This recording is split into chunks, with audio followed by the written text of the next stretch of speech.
Bonjour et bienvenue dans ce nouvel épisode du programme Apprendre autrement.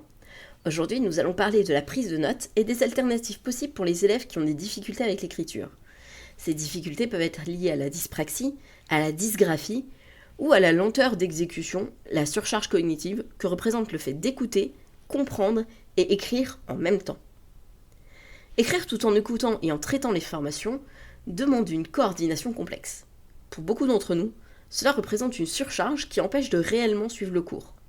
On peut passer plus de temps à essayer de former les lettres qu'à comprendre le contenu. De plus, lorsqu'on souffre de dyspraxie ou de troubles moteurs, le geste d'écrire est douloureux et même extrêmement fatigant. Cela entraîne une perte de motivation, un retard dans la prise de notes et parfois une écriture franchement illisible, difficile à relire. Des notes incomplètes ou illisibles empêchent de réviser efficacement. Cela crée un décalage entre ce qui a été compris oralement et ce qui reste accessible ensuite. Certains élèves évitent d'écrire, prennent peu de notes ou se découragent, ce qui renforce le sentiment d'échec.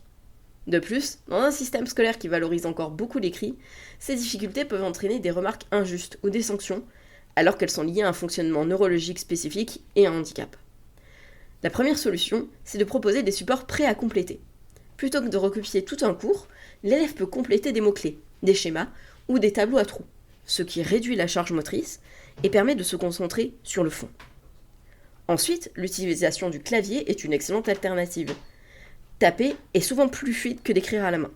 Il est aussi possible d'utiliser un logiciel de reconnaissance vocale ou de dictée vocale pour transformer la parole en texte.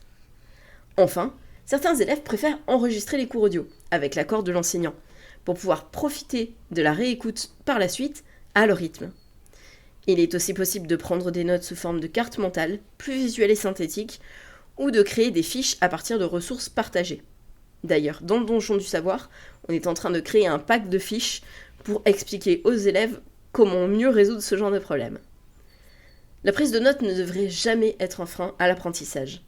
En proposant des alternatives adaptées aux besoins des élèves, nous permettons à chacun de se concentrer sur l'essentiel, comprendre, mémoriser, progresser.